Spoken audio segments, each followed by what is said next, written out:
নমস্কার, আমি ঝর্ণা। আমার ঝর্ণা লাইফস্টাইল চ্যানেলে সব্বাইকে স্বাগত জানাই। কেমন আছেন সবাই? আশা করছি আপনারা সব্বাই ভালো আছেন, সুস্থ আছেন। সকাল সকাল ঘুম থেকে উঠে পড়েছি। উঠেই সংসারের ওই যে সমস্ত কাজকর্ম করতে হবে। এখন ঘড়ির কাঁটায় বাজে 6:30 কি 7টা। বাইরের দিকটা দেখো প্রচুর পরিমাণে কি কুয়াশাও পড়েছে। ওই যে দূরের বাড়ি ঘরগুলোও না দেখা যাচ্ছে না। সকালবেলা উঠেছি 6টার সময়, উঠে সবার ফার্স্ট উঠোনটা ঝাড়ু দিয়েছি। উঠোনটা ঝাড়ু দিয়েই তারপরে চলে এসেছি এই থালা বাসনগুলো নিয়ে কলপাড়ে থালা বাসনগুলো মেজে নিতে। তো এদিকে দেখো কথা বলতে বলতে না প্রায় থালা বাসনগুলো মাজাই হয়ে এসেছে। এই ভয়েসটা দিতে গিয়ে আমার একটু কষ্ট হচ্ছে, তোমরা একটু প্লিজ মানিয়ে নিও ভয়েসটা। কারণ আমার না ভীষণ পরিমাণে হচ্ছে গলায় সমস্যা হচ্ছে আর নাকে আবারও সমস্যা হচ্ছে। তো বুঝে উঠতে পারছি না কি করব বা কি করা উচিত। তো এই মুহূর্তে যেহেতু ডাক্তারের কাছে যেতে পারছি না, তার জন্য এই কষ্টটা আমাকে সহ্য করে যেতে হচ্ছে। যাই হোক, এদিকে দেখো তোমাদের সাথে কথা বলতে বলতে কিন্তু আমার থালা বাসন মাজাও কমপ্লিট হয়ে গিয়েছে আর এইদিকে থালা বাসন ধোয়াও কমপ্লিট হয়ে গিয়েছে। তো এতগুলো থালা বাসন রোজ সকালে যদি মাজতে হয় তাহলে কতটা পরিমাণে কষ্ট হয় বলো তো। আর এই যে কল টেনে টেনে ধুতে গিয়ে তো তখন মাজাটা অনেক বেশি ব্যথা হয়ে যায়। আর রোজ সকালবেলা যখন উঠোনটা ঝাড়ু দিই মাজাটা এত পরিমাণে ব্যথা হয় কি বলবো। কারণ যে মাজার যে মেন সিটটা হয় সেটাই অনেক পরিমাণে ইঞ্জেকশন দিয়েছে আমাকে। সোনা পাপা হওয়ার সময় সি সেকশন করার সময় একটা ইঞ্জেকশন, তারপরে আমার যেহেতু বড় বড় অপারেশন আছে দুটো, তো সবকটা অপারেশনেই কিন্তু আমার ইঞ্জেকশন দেওয়া হয়েছে। তার কারণে না সকালবেলা উঠে কাজকর্ম করতে গিয়ে আমার ভীষণ পরিমাণে কষ্ট লাগে। ওইদিকে তারপরে শাক বেছে নিয়েছি। মানে ওই শাকটা হচ্ছে পিসির বাড়ি থেকে, মানে পিসি শাশুড়ি পাঠিয়েছিল। তো সেই শাকটাই হচ্ছে ওখানে বেছে সুন্দর করে কেটে নিয়েছি। আর তারপর খেয়ে নিয়েছিলাম একটু লাল চা। আর এখানে এখন বানিয়ে নিচ্ছি হচ্ছে খিচুড়ি বানাবো, তার জন্য সব সবজিগুলো কেটে আর কি সুন্দর করে গুছিয়ে নিচ্ছি আর ধুয়েও নিচ্ছি।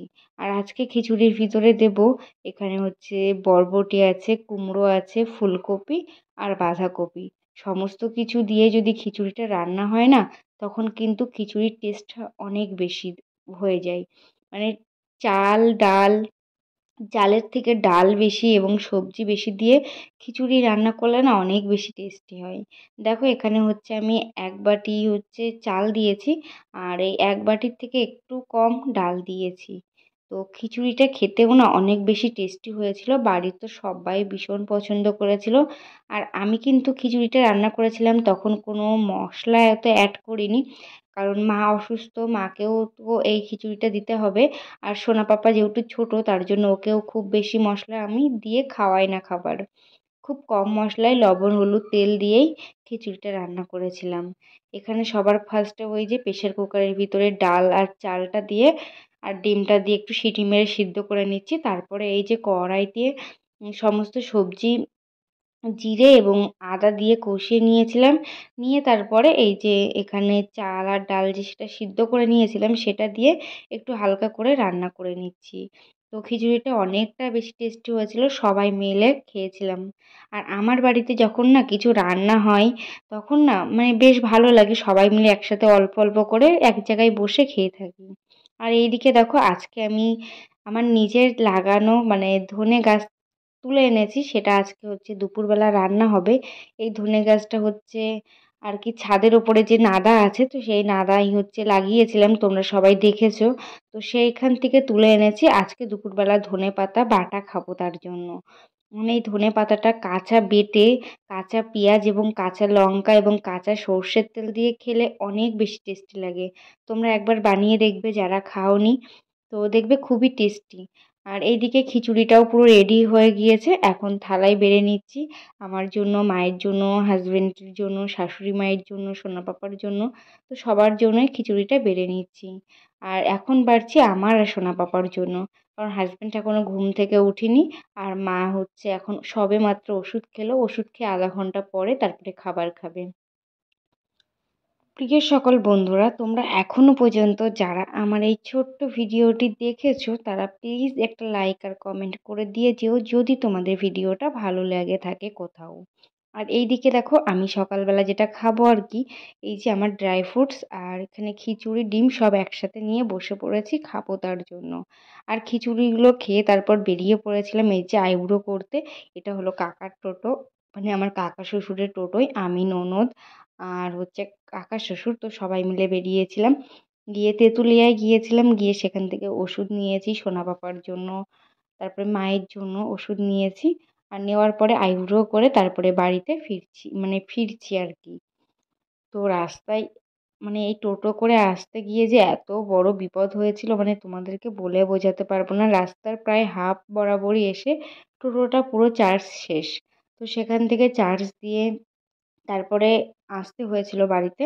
আর এইদিকে দেখো এখন হচ্ছে উনুনটা হচ্ছে, যে উনুনটা বানিয়েছিলাম সেই উনুনটায় আজকে হচ্ছে প্রথম রান্না হবে আর কি। তার জন্য মা বললো যে একটু সিঁদুর দিয়ে প্রণাম করো।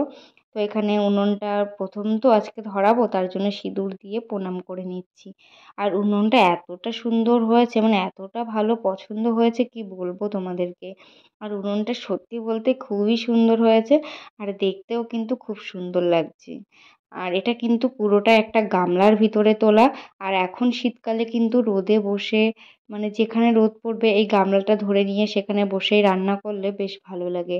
আর আমাদের গ্রামের দিকে শীতের সময় প্রত্যেক বাড়িতেই কিন্তু এইরকম একটা করে উনুন আছে। আর এইদিকে দেখো আজকে ওই আমাদের যে ছাদে যে উনুনটা করেছি সেই ছাদের উনুনেই পিকনিক করা হবে। এইদিকে দুটো হাঁস আনা হয়েছে, হাঁসের মাংস আর রুটি দিয়ে পিকনিক করা হবে।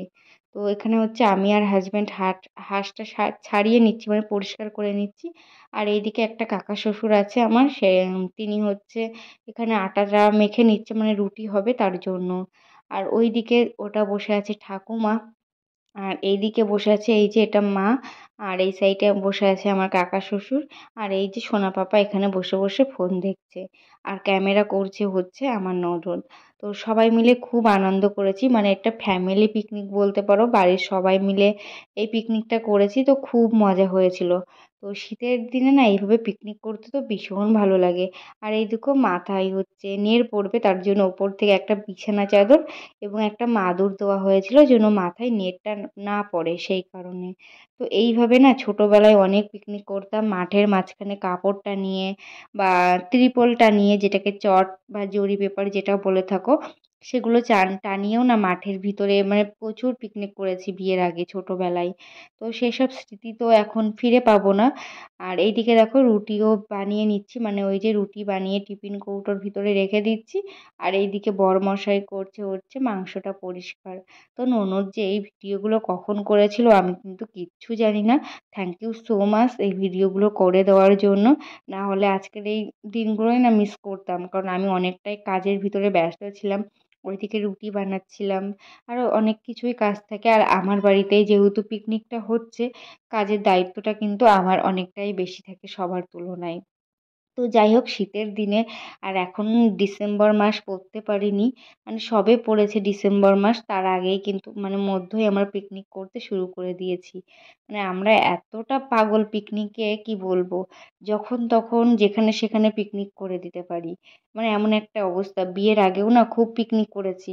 মানে সবার সাথে একসাথে বসে বসে গল্প করতে করতে যেই বলবে যে পিকনিক, সেই পিকনিক করে নেবো। আর বিয়ের আগে ছোটবেলায় যখন পিকনিক করতাম সেই পিকনিকের মজাটা আলাদা। বাড়ি থেকে চাল আনা হতো গ্লাস মেপে, বাড়ি থেকে তেল মাপা, মানে তেল নিয়ে আসা হতো ওই ঢাকনি মেপে। তারপরে লঙ্কা আনা হতো গুনে গুনে, 1 চামচ তেল 1 চামচ লবণ হলুদ এইভাবে মেপে মেপে কিন্তু সবার বাড়ি থেকে কালেকশন করা হতো। হয়ে তারপরে যেটা দিয়ে হচ্ছে আর কি, যেটা হতো সেটা দিয়েই রান্না হতো। তো সেই দিনের পিকনিকের অনেক মজা আছে। তো খুব মজা করতাম আগের পিকনিকে। আর এদিকে দেখো মাংস প্রায় রেডি, পুরো রেডি। আর এখানে হচ্ছে আমার জন্য নিয়ে নিয়েছি আমি রুটি একটা আর 2 পিস মাংস, কারণ আমি না মাংস বা মাছ অত পছন্দ করি না, নিরামিষ খাবারই বেশ পছন্দ করি। আর এখানে সবাই গোল করে বসে পড়েছি খাওয়ার জন্য। তো ছোটবেলার পিকনিকগুলো অনেকটাই মজাদার ছিল। যাই হোক সেগুলো খুবই মিস করব। আর আজকের ভিডিওটি কেমন হয়েছে প্লিজ কমেন্ট বক্সে জানিও। আর তোমরা কারা কারা পিকনিক করেছো বা এখনো করোনি, করবে বলে ঠিক করছো, তারা অবশ্যই কমেন্ট বক্সে জানিও। আমরা কিন্তু আবারও 25শে ডিসেম্বর পিকনিক করব। টাটা।